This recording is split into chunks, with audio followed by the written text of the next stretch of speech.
never really talked about it. My mom was. But it was kind of normal. I mean, church was a really normal thing for us. And I was young.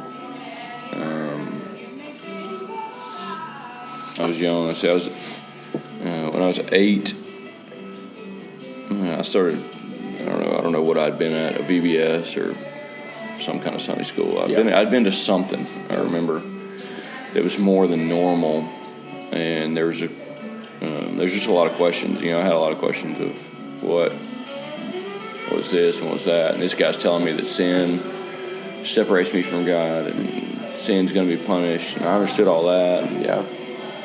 But I distinctly remember, one day I was at home, and it was in the summertime. But I was at home, and just kind of all of a sudden, I just knew. It's like I'd been thinking about it. I've been asking a lot of questions, and I just knew. It was like, dude, I need to be saved. Yeah. And so I called my mom. I sat down on the stairs or something. I called my mom, and I was like, hey, I think I need to be saved. I think however I worded that, and I think it kind of freaked her out. So she called the pastor of the church at the time, and he came out to our house that night and sat in the living room floor, and explained the gospel in a way that an 8-year-old boy could understand. And for me, that was it. So he led me to put faith in Jesus, that to ask forgiveness of my sins, put my faith in Jesus. And so for me, man, that was it. And really, I struggled with that later. That I rolled on. There's no bombs went off. Nothing. It sounds weird to say nothing drastic changed. Like I wasn't like dealing drugs before and not dealing drugs after. That kind of stuff. Internally, there were some drastic changes. Externally, there were very few. Yeah. So later, I was in high school and I had what I call like a crisis of belief. That where I got to a point where it's like, okay, this Christianity thing is either real or it's not. And my personality, where it's like, I'm generally pretty all in with something, or I'm not. Yeah. And so it got to a point where it's like, this is either real or it's not. And if it is, then I probably need to change the way I talk. I probably need to change the way I treat people. I probably need to change the way I act around whoever. I need to change the way I, everything. Yeah. And if it's not real, I'm out. Like, I don't want to play the youth group game. I don't want to do that junk. And so it kind of comes to this point where it's like, what do you believe? And it was about that time where I met George Ross. And for the first time, I saw a man that is what I called normal, and he loved Jesus, because all the people that talked about Jesus before didn't seem very normal. Like they wore suits all the time. Yep. They didn't do their own thing. Like they didn't cut their own grass. They didn't do like man stuff. Yeah. Yeah. And then the guys that did that made fun of those guys. Yeah. Right. But these dudes talk about Jesus, and these dudes didn't. Yeah. And so in George, I saw somebody that did both. Yeah. And that for me, it was like, I can be that. And so started, for me, it's about 15, 16. That's really when I started walking with the Lord. Cool. Awesome. So call to ministry, what about that? Explain that a little bit. I was, I got involved at Longview Heights in student ministry there. And for the first time, I was really challenged to read my Bible. The first time I was challenged by good preaching that I was engaged in. That was, George didn't know what he was doing. He was a football coach, but I showed up right at the very beginning when he was preaching through Old Testament books of the Bible. This kind of expository chapter by chapter thing because he didn't know what else to do. Yeah. Looking back, that's what he would tell you. Yeah. And it was good, man. It was so good. Oh yeah. And he was passionate, and he preached with conviction and that kind of stuff. And so that was contagious. And so I started studying the Bible. I started reading the Bible. I started doing all these different things. Yeah. And God just began to work on me. You know, my parents noticed it. My friends noticed it. You know, of like that there was just quite a bit of growth happening really quick. And George took the youth. Every year they took the youth group to a missions conference, a March missions conference at the seminary. It was in Germantown at the time. Yeah. And so we went one night, and I don't know who the speaker was. I don't know what he was talking about. I don't remember anymore. But he gave an invitation at the end, and he said, "Look, there's some of you in the room tonight that like you need to put your trust in Jesus." He's like, "And I'll talk to you. Like we'll deal with you in a minute. There's some of you in the room, like the guy's calling you out, and you need to put your yes on the table." Yeah. And that's kind of cliche sounding language, but I didn't know it at the time. Right. Yeah. Yeah. You know, he's like, some of you need to put your yes on the table, and the guy is calling you to something. And man, it was one of the only times in my life where I sat there and I knew, like, dude, that's me. Yeah. And it was kind of this white knuckle moment. So I sat there for a minute and kind of did like the look around, like, is anybody gonna move? Is anybody gonna move? Like, what's going on? You know. And so finally, it's like I couldn't. I sat there for a minute. I was like, and I was trying to do well. I mean, I was trying to walk with the Lord, I was trying to do all these things. So I said, all right, up out of my seat. So I got up, went down front. Yeah. But I walked down front, and then I made a hard left. It's like I didn't talk to anybody. I didn't sign a card. I didn't want to talk to a counselor. Yeah. So I kind of went over down front. Just prayed by myself, and I was like, look, I said, God, I don't know what is going on. I don't know what you're calling me to, but I think you are. I'm not sure why me or what or how or when or any of that, but yes. Yeah. And so got up, and that was it. And I had a couple older guys that were around me that, like, on the way home, they were kind of mentor type dudes. On the way home, asked me about it. And, you know, they're like, so what was that? I'm like, I'm not sure.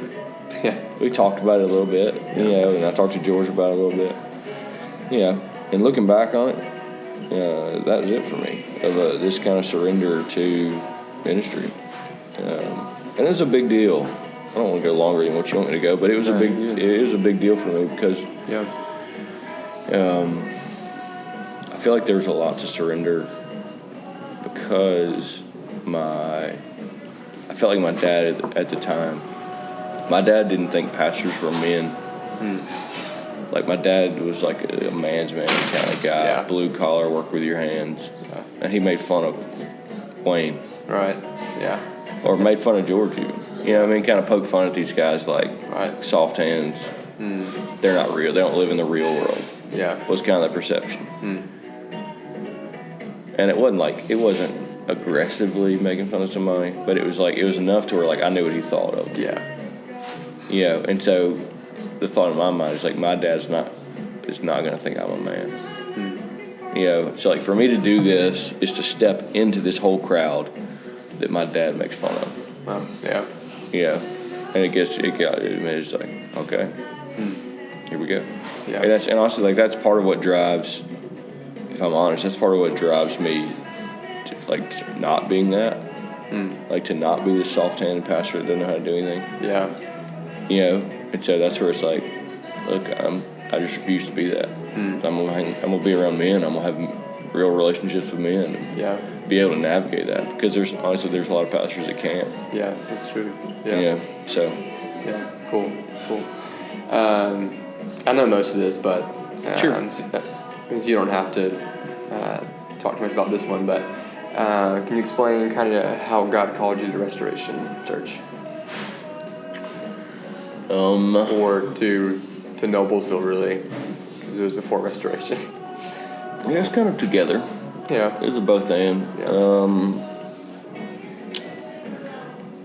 We have been around church planting for I have, and Megan too, have been around church planting for about 10 years. Not directly involved in it so much, but as much as watching it play out at Longview Point. I was on staff at Longview when we played Longview Point, so I saw all that. I saw the hiring process with Wade Humphreys, and he's coming to staff meetings, and we're talking about how we're going to do this, and I'm like, I'm a kid in the room, but I'm in the room. Yeah. You know? Yeah. And so you're kind of listening to all this go on and watch all this play out.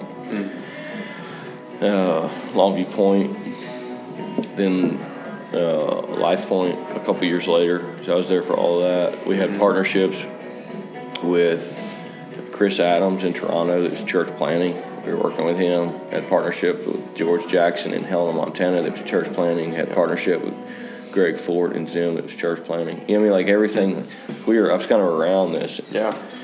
Then I went to Budapest and ended up church planting there. And kind of came back from it to Life Point. And it was helping facilitate partnership with church plants when I really wanted to be planting or to be pastoring. Yeah. So for me, it was more about pastoring than planting. I don't feel like a church planter. I feel like a church planting for me was a means to an end. The end being a healthy church in a place that needed it. Yeah. You know, and there's some guys that are like church planters. You know, like they want to plant and then they move and plant again. Yeah. They move and plant again. I don't feel like that guy. Yeah. Maybe I am. I just don't know.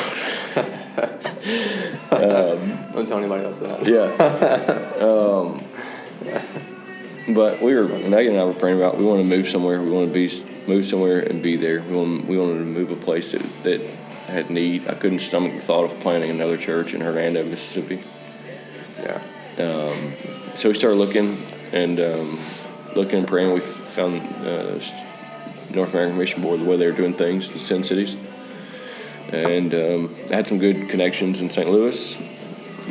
So we were thinking St. Louis. I ended up meeting Chris Kellermeyer, which I couldn't shake it. You know, I'd have met him and I just couldn't. It was interesting to me. It was intriguing. The thought of a city that's kind of forgotten. 12th largest city in the country. You know, I mean, a good sized city, but it's pretty well off the map. Like nobody thinks about it. But big enough to have some real influence. And so we kind of checked it out, and it was one of those things where it's like, man, I think God changes your desires to line up with His will, and out of nowhere, it's like we start desiring to come to Indianapolis, and we were praying for God to do that. We were praying for wisdom. We were praying for discernment, and I think God answers that prayer. And then some of it was kind of coming to grips with who we are. It's like I'm not, Megan's not like downtown city center people. We're just not. We got small kids. You know, it's like, I don't, you know, I mean, like I want kids to have a yard to play in. You want your kids you want to be able to get out and do things. Like that's just kind of who we are. There's some people that aren't like that. There's some people that they want to live in an apartment downtown. Yeah. So some of it's kind of coming to grips with that and owning that and saying, yeah, this is who I am, so this is where we fit, and then kind of looking into Noblesville and what's going on here, what's going on, and then what's not going on, what needs to be going on. And so, you know, you look at Noblesville as the county seat, one of the fastest growing counties in the Midwest. I mean, so for me, strategy is important, and for me, like I think that way. It's strategic. I generally see strategy in the midst of confusion. Yeah. And for me, this made sense. There wasn't anything. It's not that there's not churches here. There are some churches here. There's actually quite a few churches here. There's just very few that are doing what we want to do. Yeah. And so there was a need. There's a lot of people. There will be a lot more people. We fit here. It's close to the city. We like downtown. Yeah. All those kind of things. I mean, one of the things that somebody told me said this is like, look, church planting is hard, so you better enjoy where you are. That's true. Because if it's hard and you don't enjoy where you are, it's a recipe for tapping out. Yeah. Because you hate this place and it's hard. Because so for us, it's like we genuinely like this place. Yeah. Yeah, we like the feel of it and all of that. Yeah. So Cool. Let's kind of transition to kind of your weekly schedule here. So, and again, I know most of this, but Sure. When do you study for your sermons? man, that's kind of a big question. So study for a sermon for me Yeah. happens. I don't know. It's kind of multi-level. So just like for Ephesians, we use Ephesians. Yep. So like I studied and pulled a couple guys into, you being one of those, into the study of Ephesians months and months ago. You know, kind of looking through like, what is this letter? What is the theme? How do we hit it? How do we talk about it? All those things. Planned out all these sermons months ago. Kind of break the book down systematically, and you say, hey, here's this pericope, this little section of scripture that the way it naturally breaks. Yeah. So I studied it and was familiar with it and read it so many times, months ago.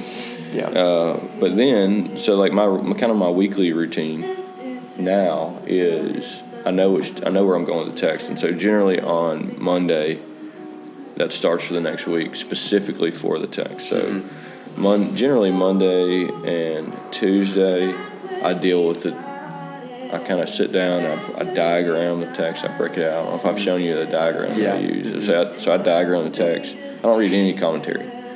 So I'm only with the text. So I'll look at how it fits, how it flows, what does it do, how does it break, diagram this out, scratch up all over the diagram. There's notes all over it. It looks like a madman's notes. Yeah.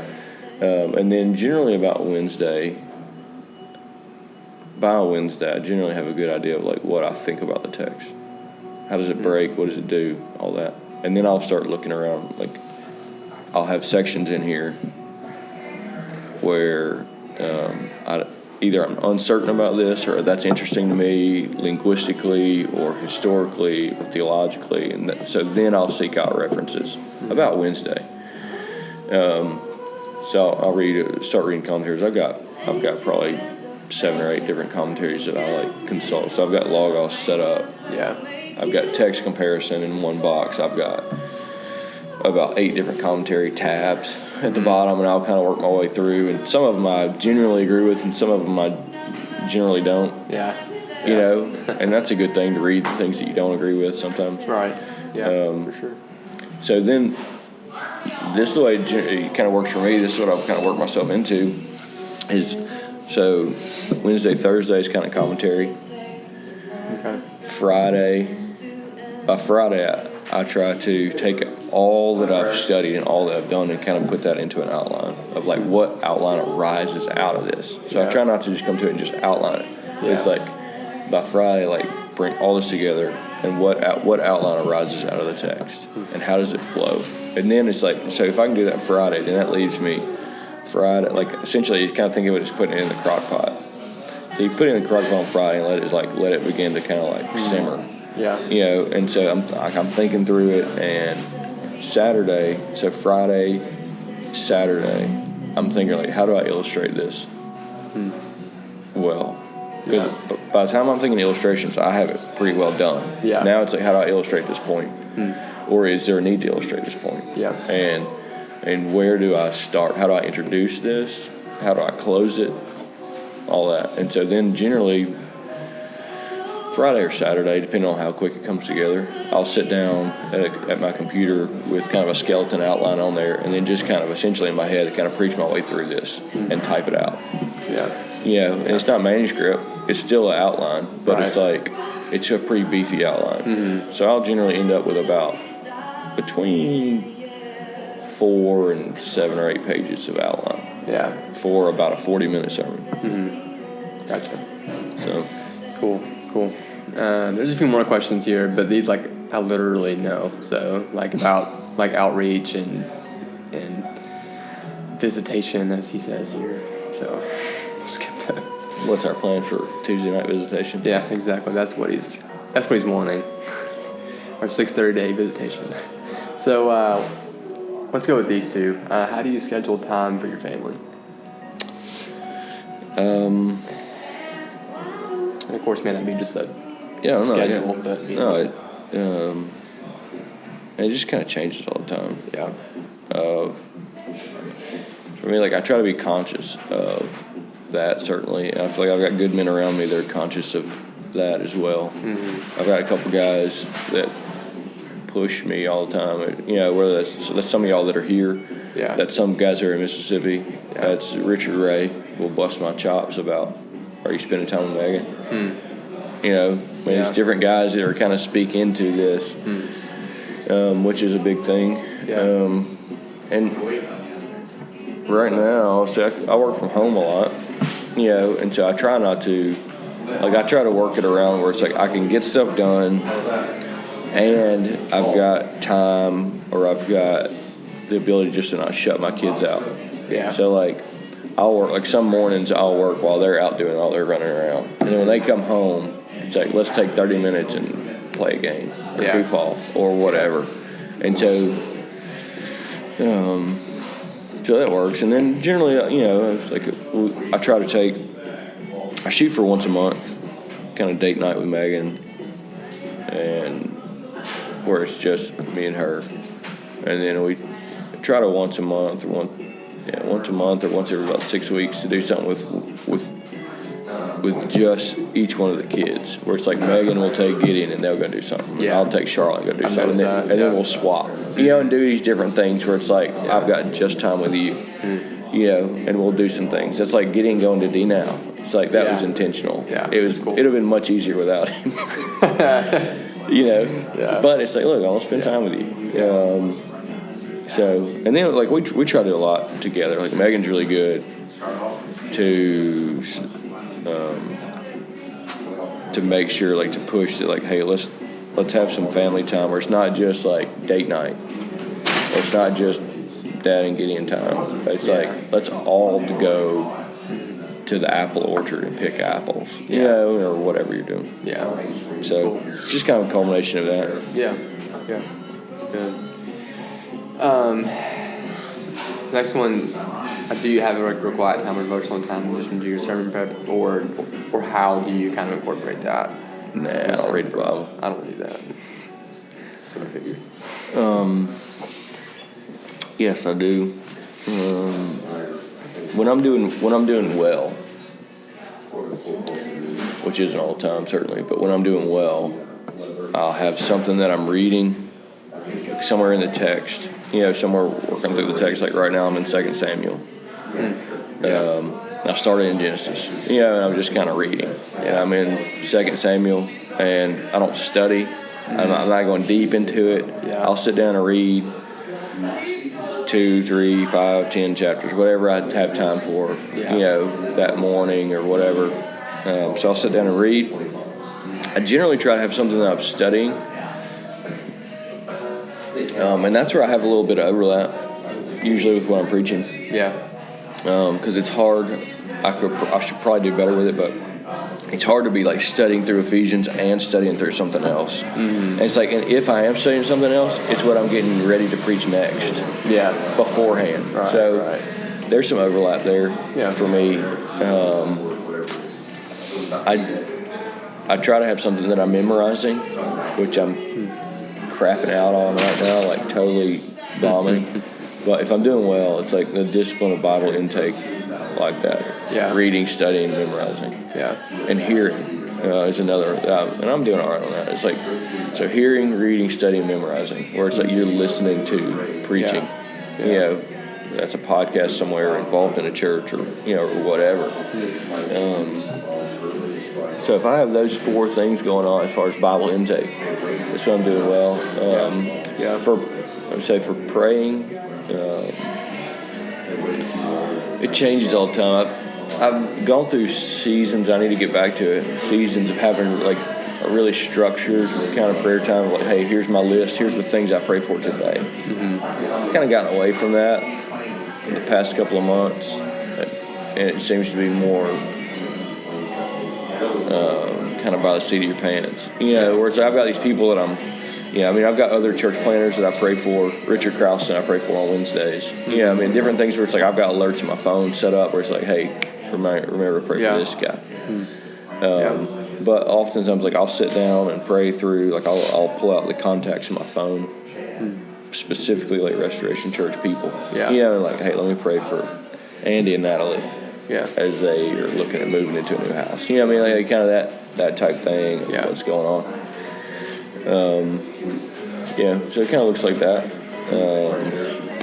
So I could take all your time talking about disciplines and what I have done, what I am doing, you know, and whatnot. But Yeah.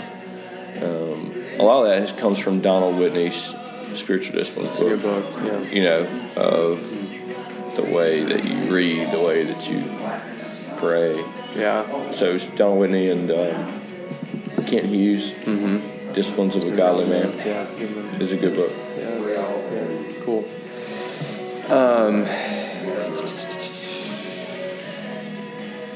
This is about weddings, but I think I know that. Since you kind of did ours. What's the question? Do you require premarital counseling? Let's see. Yeah, do you require it? I mean, Yes. if you're doing a wedding? Yeah, I don't do a wedding if I don't do it. Okay. Counseling. Yeah. And now, just kind of with the current landscape and all that, I think from here on out, I'll have a policy in our church that I only do weddings for members of our church Okay. Yeah. with a requirement for membership. Like once we get to membership, then I'll do weddings for members of the church. I'm not just a public servant that does weddings for anybody any gay couple that wants to decide they want to get married and prove a point. So come join their church. That's a good. And we'll talk about it. That's a way to kind of. So I'll do that. There's loopholes in there. Where it's like I'll do a wedding for my buddy in Mississippi that calls me up and I know him. It's like, now what does marital counseling look like there? It's like, look, then you need to get counseling from somebody that I trust. Yeah. But it's like, no, I'm not doing your wedding with no counseling. Yeah. There's no benefit. It's all work and there's no benefit to doing that. Right. Exactly. And it's just the next question. It was, do you do counseling yourself or have someone else do it? So you can pretty much answer that. Last question. What would be the most important advice that you would give a young minister as he could start in the ministry? Most important advice.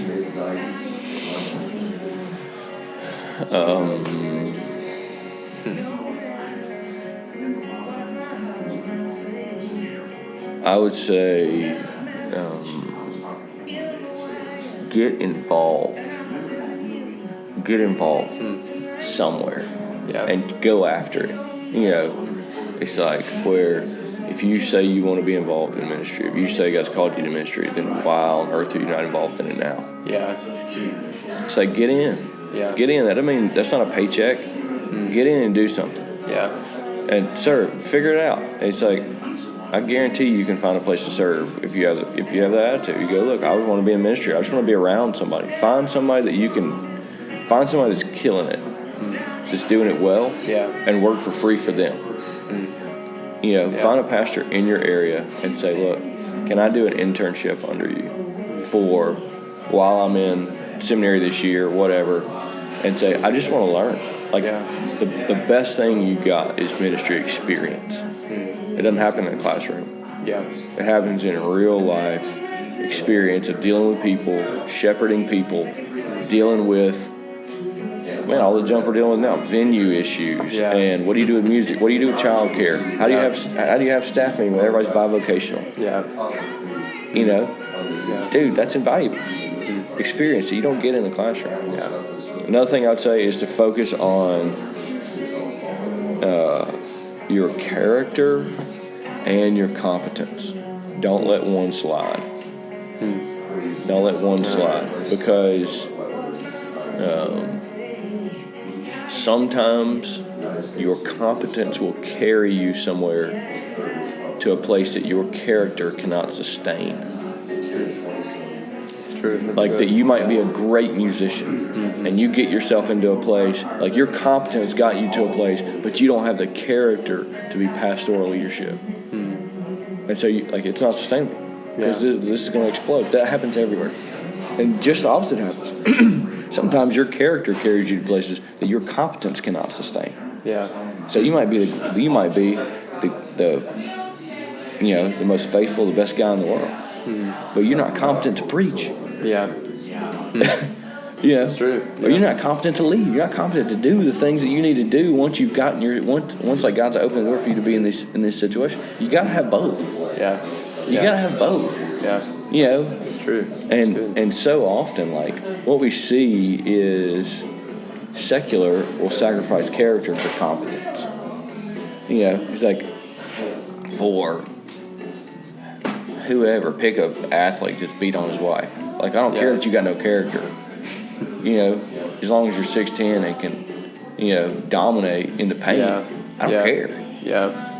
You get paid, son, because you do this, because you are competent to do your job. Personal life is personal life. Ministry is generally the other way. Yeah. This dude has outstanding character. Now, he can't preach his way out of a paper bag. Or he has no entrepreneurial thought. He has no strategy to what he's doing. Yeah. He's got no ability to market what he's doing. He can't gather people. Yeah. But dude's got outstanding character. You know, and it's like, why does it have to be one or the other? It should be both. That's true. That's good. And so I would say have men around you that will be honest with you. And ask them to be honest with you and to say, where do I need help? Yeah.